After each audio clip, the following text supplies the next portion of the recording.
Yo, 2027, William Ruto will do exactly what President Moi did in 1992. Split the opposition. Divide the opposition by all means.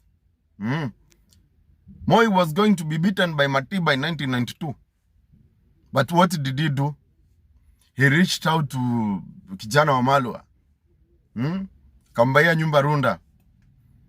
Reach out to Mzee Jaramogi Oginga Odinga.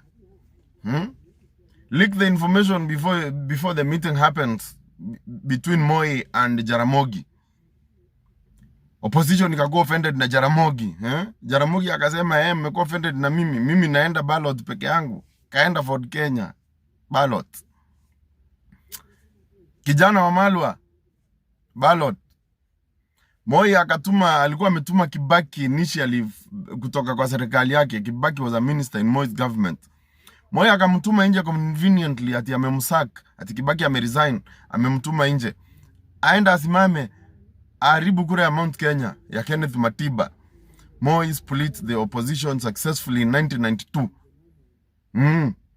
Na akarudi akashinda. Si ati akaiba kura, akashinda after splitting the opposition. So William Ruto will split the opposition in 2027. Na tayari the opposition is split because sahi kuna two factions za opposition. Kuna Linda Mwananchi led by James Orengo na kina Edwin Sifuna. Then kuna hii side ingine ya kina Rigathi Gachagua, Fred Matiang'i na Kalonzo Musyoka. Tayari tuko na opposition ngapi? Mbili. Na do you think ati hao watu watakuja kuelewana tu wakuje wote pamoja? And don't be surprised, one of the oppositions, hata hii most especially Linda Mwananchi, don't be surprised, iko sponsored na serikali. Serikali bwana iko na siri kali. Ona vile walianza tu kutupiwa matiagas from nowhere, Linda Mwananchi.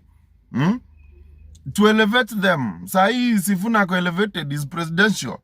What if he says he's going to the ballot as a presidential candidate? Na kwanza, this is a golden opportunity for Sifuna. Akuwe na wafuasi, ajue wafuasi wake wako wapi. This is a golden opportunity for him to go to the ballot as a presidential candidate, regardless of who will win in 2027. Because Sifuna sahi ako above Senate. Ako beyond kuwa senator.